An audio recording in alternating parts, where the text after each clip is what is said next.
পুরো বাড়ির রং করিয়েছেন ব্রাজিলের পতাকার আদলে। বাড়ির সীমানা দেওয়ালে ব্রাজিলের পতাকার পাশাপাশি সেদেশে খেলোয়াড়দের ছবি এঁকেছেন তিনি। বাড়ির ভবনে আঁকা হয়েছে বাংলাদেশের জাতীয় পতাকাও। এমনই এক ঘটনা জন্ম দিয়েছেন ব্রাহ্মণবাড়িয়া আখাউড়া উপজেলার সতুরা চাঁদপুর গ্রামের রুবেল মিয়া।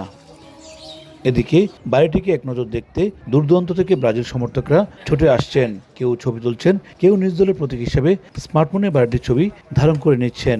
ব্রাজিল দল নিয়ে যেন এলাকাবাসী ও সমর্থকদের আগ্রহের কমতি নেই।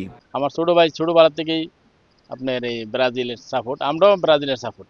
তো তার এই ভালোবাসা দেখে আমরা সবাই গ্রামবাসী সবাই আনন্দিত যে ব্রাজিলের দেশের পতাকাকে, ব্রাজিলের দেশকে সে ভালোবাসে। সাজাইছে বহু টাকা খরচ কইরা, সবাই আসতেছে, আমরা এসে দেখতেছি, খুব ভালো লাগতেছে।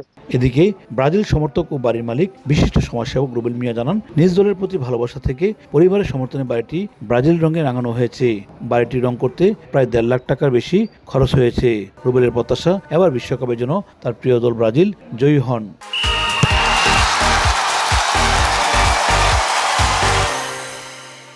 2026 বিশ্বকাপটাকে একটু চমক দিয়ে দেখাই, সবাইকে নিয়ে একটু সৌন্দর্য করে খেলাটা উপভোগ করি।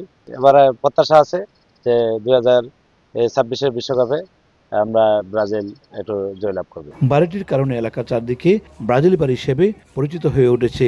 প্রতিদিন বাড়িটিতে গভীর রাতে বড় পর্দায় বিশ্বকাপ দেখানো হয়। এতে সকল দলের সমর্থকরা খেলা দেখেন। চলমান বিশ্বকাপ উন্মাদনার মধ্যেই ব্রাহ্মণবাড়িয়া আখাউড়া উপজেলার সতুরা চাঁদপুর এলাকায় ব্রাজিল রঙে এই বাড়িটি রাঙিয়েছেন ব্রাজিল ভক্ত রুবেল মিয়া। তার প্রত্যাশা, এবারে বিশ্বকাপে তার প্রিয় দল যেন জয়ী হয়। উজ্জ্বল চক্রবর্তী, সময় সংবাদ, ব্রাহ্মণবাড়িয়া।